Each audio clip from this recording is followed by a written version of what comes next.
Hello and welcome to Property Question Time. I'm Stephen Galpin, and today our show is going to feature Bobbie Jethwa, CEO of UK Property Agents, and Zee Razaq, CEO of Certax St Albans, property industry tax experts. Welcome to you both. Hi. Hi, Stephen. Now, we'll get straight on with the questioning, and Bobbie, you're going to go first.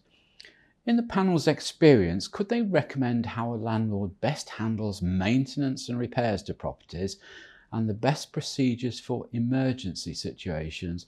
And I'm presuming that's a sort of question that's come up because we see a lot of these adverts on the TV now about insurance companies handling maintenance and that sort of thing. Or, Yeah.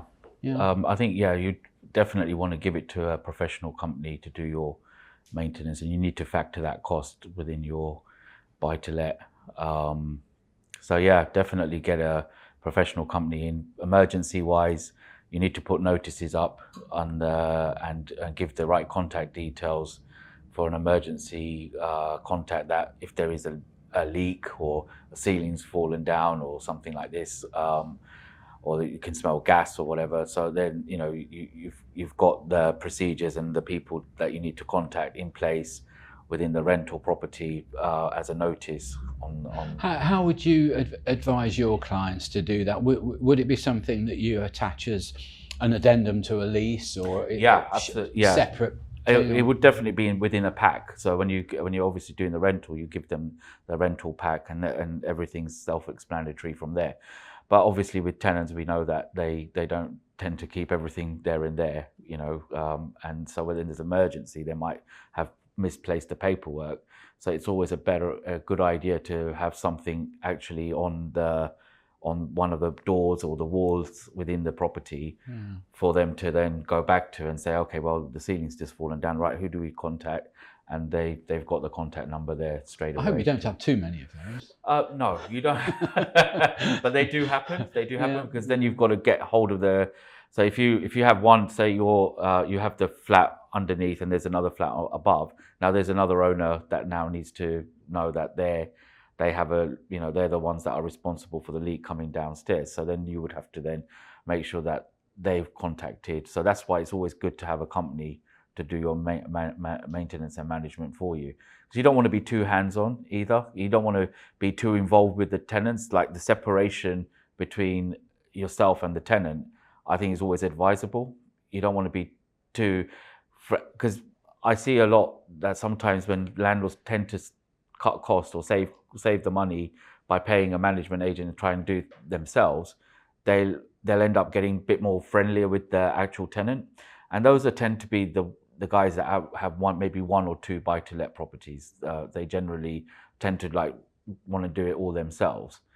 But then the problem is once you start getting too close and friendly with the tenant, favors start coming in, and things start getting a bit tricky and messy, which then can lead to more bigger problems going forward. Well, I think two things there.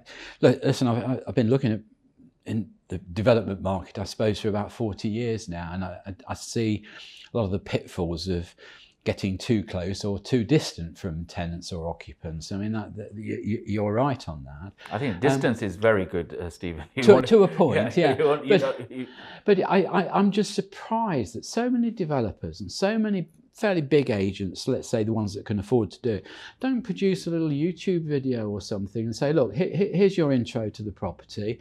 Here's all our contact numbers shown on here, so you have a nice receptionist or somebody reading it out and being filmed. And there you are, just keep it on your phone. So anything that happens, you can just pop into that to see what the procedure is.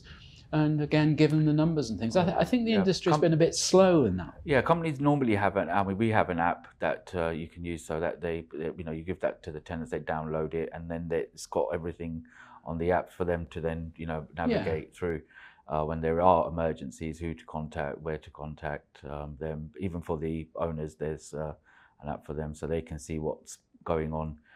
So they don't have to be hands-on. So it's like more that you're sort of stepping away from it, but yet you can see from the app where, who's been doing what kind of work, if there's a ceiling that's been replaced, or if there's central heating that's been sorted out, or electrics work's done, that's all logged in. Okay. So most professional companies will have that option there, and that's why it's worth having them on board. because you couldn't do that. So I suppose the only, if we talk about the insurance-backed schemes, I suppose the only slight fidget I would have if I was a landlord is that whether they'll just be a bit gung-ho about what they order and spend on repairs, and whether they were really absolutely necessary or not. Yeah, and this is it. This is why it's always good to have transparency, and that tends to come on when you're going through what the agent's actually has done. Then you can see that, okay, they have tried to save costs, or they have tried to make it within reason, and it's not like over exaggerated. Yeah. It can happen sometimes, but it depends on the agent and the management company you're using. Yeah. What kind of builders and plumbers and electricians and etc. they have on their books. So yeah. Okay. Zee, glad to have you here for this one. I mean, my question on that is, I presume that any costs you incur in terms of that kind of maintenance or emergency rectification bills, I presume they're directly deductible from your income, are they? Really good question. Not really. It depends on what it is. So if it's like upgrade work, or you're doing a capital investment, then that's not tax deductible for buy-to-lets. Whereas if it's repairs and maintenance, it is. But I think one of the other key questions is how much you budget for that. What percentage are you putting in? I think I read with Bobbie, I've seen so many people do their appraisals back to the margin. Yeah. They don't put nothing away. No. You've got to put, like, I would say, just suggestion, put 10% of gross rent absolutely in, tuck it away and put it in, because you're going to need it. You will definitely need well, it. As a building does with a sinking fund for the service charge. Yeah. Very sensible. Okay, Zee, your question. I'm thinking of entering the world of buy-to-let and wonder if the panel could give me some advice on the key factors I should consider when I'm looking for suitable investment properties.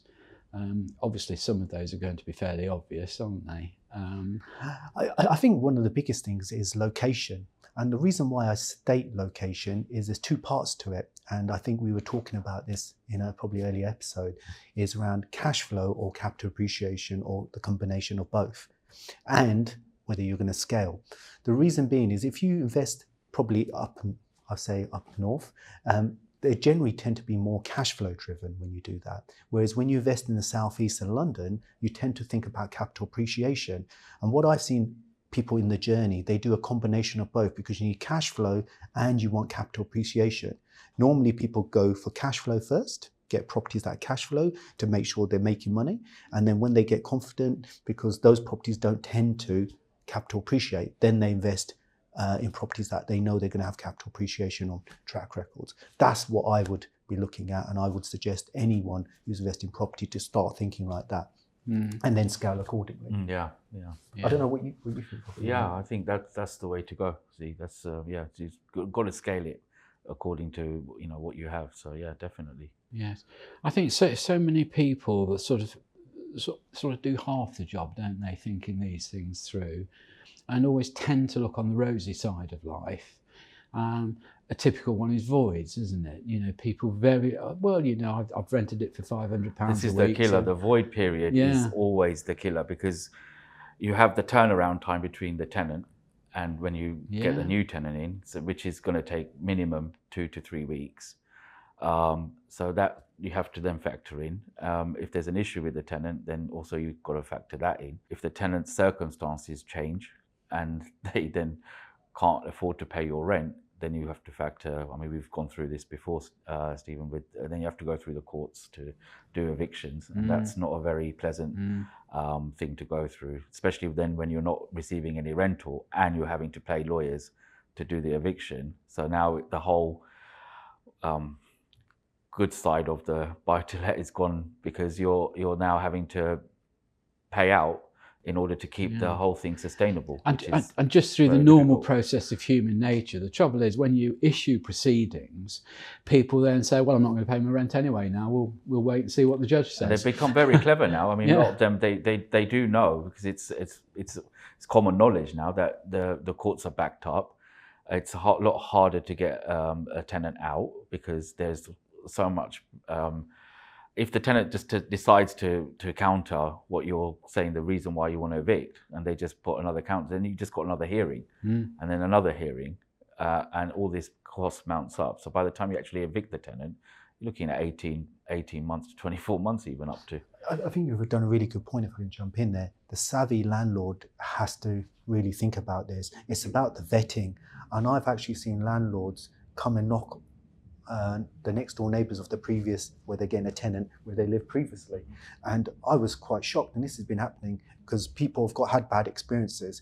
And sometimes having a bit of a bad experience is actually good for you, because you then become really diligent, and you realise, I've got to put some money aside for voids. I might not get them in the first couple of years or whatever, but if I put that money aside, it's there, because you may get not a great one come through, but do your due diligence on the tenant and make sure you get the right. You can go 5 years, 10 years without having any issues, and then suddenly all it takes is one issue and everything crumbles. Okay, well, there we are. That's all we've got time for in this half of the show. So join me again after the break, when we'll be talking to Bobbie and Zee again.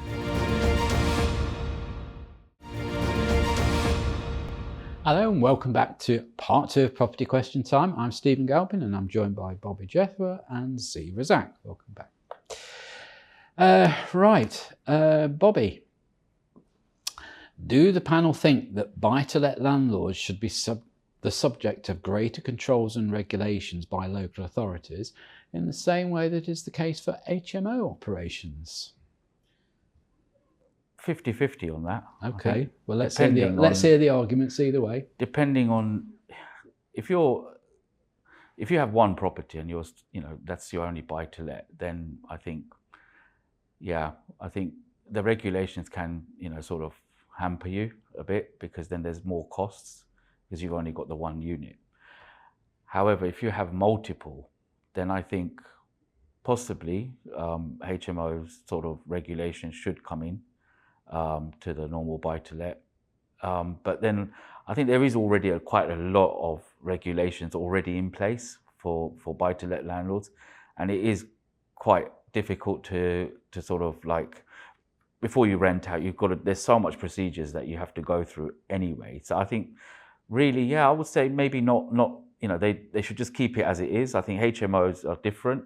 They definitely need to be regulated more stringently with the councils, but the single buy-to-let guys, I think they're okay where they are. I think it's not as bad. But then the thing is, it's a 50-50, because sometimes you could get the rogue landlord that's, renting out more than, putting more people inside accommodation that is not supposed to. So you got those, but they're very minority guys. Whereas generally speaking, I think there's quite a lot of the guys that are doing everything completely above board and are, and are adhering to what the regulations are. So, see, I do just wonder, for instance, I mean, we talked in an earlier question about Inland Revenue's sort of dislike of the smaller landlord. And in my mind, I think that's about collection of taxes, really. It's very much harder to collect taxes from an individual landlord who may or may not register his tenant properly and may or may not pay the 20 or keep hold of the 25% withholding tax if they're sort of overseas or something.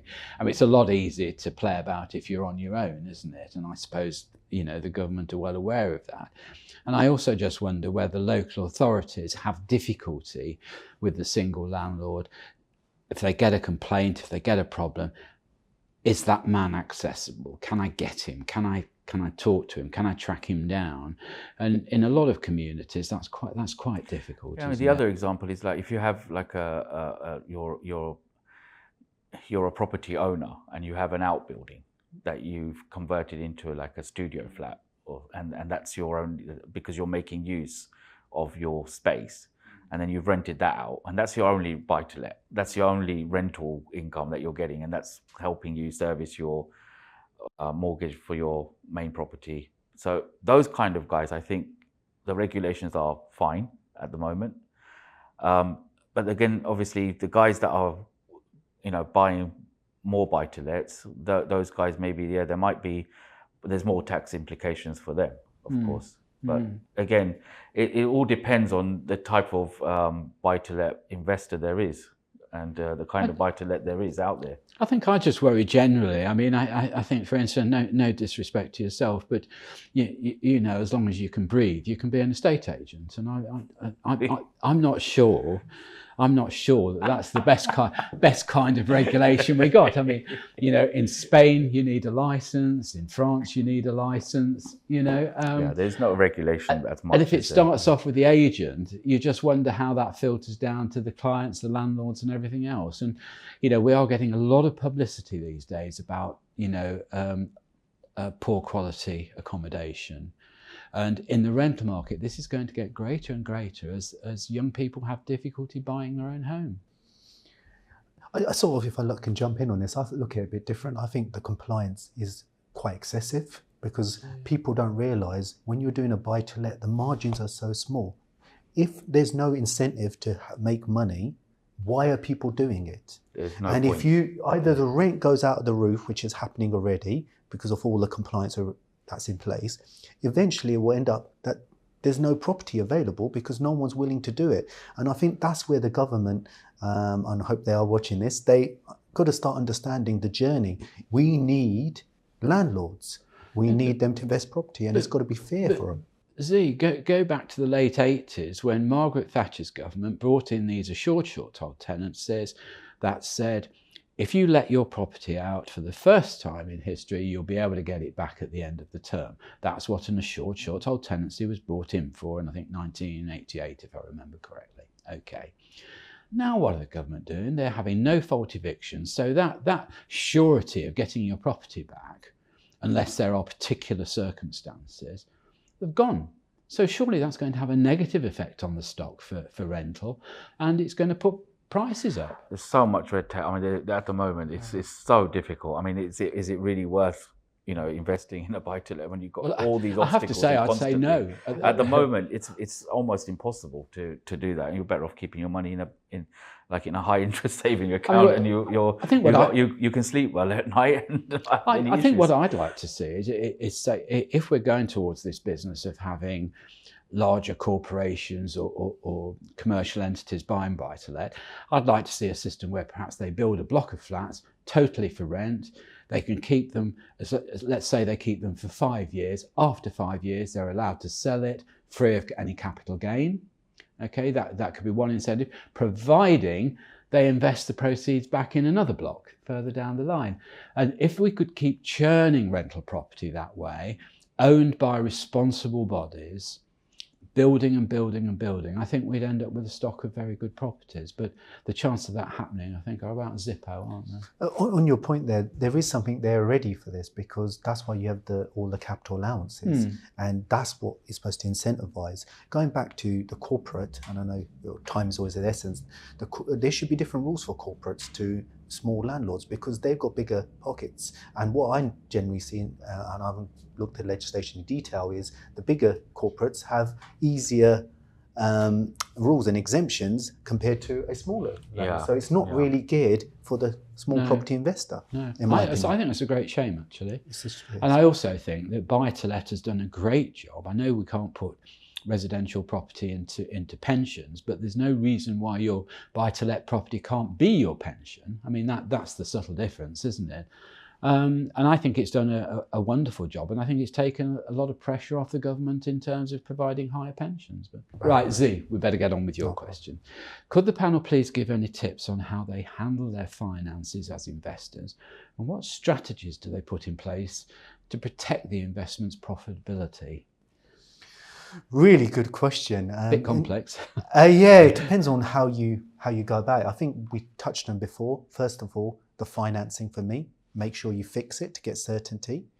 Also look at the quality of property that you're buying. Are you going to have to invest to upgrade it? And this is the bit that people don't realise, because if you don't invest in upgrading it or making sure it's at a good condition or it's not dated, you're going to end up having a lot of maintenance. And making sure that you're having that journey right. Also having a good letting agent, so important to protect your property, so they're going regularly to see it, and you're getting proof. Do the inspections, yeah. Has to be done, because these days, you know, if some people are leaving and they're not, have the security doesn't cover it, you're going to end up losing a lot of money because damage can be quite expensive. So I think those are the tips I would look at, and I know Bobbie will have a lot more on those as well. But I think those 3 years, if you get those covered, you'll be in a good position. I think you're right. Yeah, no, absolutely. I mean, when you're giving a tenant a decent property at the beginning, they'll tend to keep it in a decent way. If you give them something a little bit run down, they're not going to look after it. They're not going to put as much effort into trying to sort it out. And in fact, they'll go the other way and create more mess and more headache. And so that's why it's always good to have a property that's constantly maintained, because the more you keep on maintaining it yearly, the less cost it's going to be to yourself in the long term, because you're not letting it just run down. And then the quality of tenants you're getting in is going to be a lot nicer, and they're going to look after the property better. So I think overall, keeping it, in a good condition is the way to go. I think one of the things there is, Bobbie, when a lot of smaller agents use these online leases, which are sort of one size fits all, as it were, and they're very lax on putting in clauses about inspections because, one, probably doesn't occur to them, but secondly, because they don't like disturbing the tenants, and the tenants don't like being disturbed during the period. But if you can catch something halfway through the tenancy, it saves a huge amount of arguing. I think quarterly is the general rule. I think that's reasonable. Every quarter you go there, so you're not going constantly pestering the tenant, and then you've given them, you give them advance notice within. Like you can give them a month's notice in advance to say that you're coming in that quarter, and then every quarter from there. And it's also a good thing, because then you're actually getting, because they might have issues that they're not telling you about. And a lot of the tenants, they basically carry on living in the way, but there's a maintenance issue there. And because you're not aware of it and they're not saying anything, you don't really know about it. And then the problem gets even worse than what it was. So if you do the quarterly inspections, and then you can sit down with them and say, have you got any issues or any problems? Is the toilet flushing properly or not? Oh, the toilet's flushing, but sometimes it's going like this. Okay, now we know about it, so we can get something done. Whereas you keep on leaving it, and suddenly the toilet is then going into the flat downstairs. That's the gist of it, really. So you've got to keep the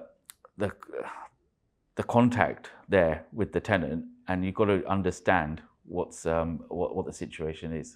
That's all we've got time for today. So big thank you to Bobbie Jethwa, CEO of UK Property Agents, and Zee Razaq, CEO of Certax and Albans, property industry experts. Thank you very much indeed. I'm Stephen Galpin. I'll see you next time on Property Question Time.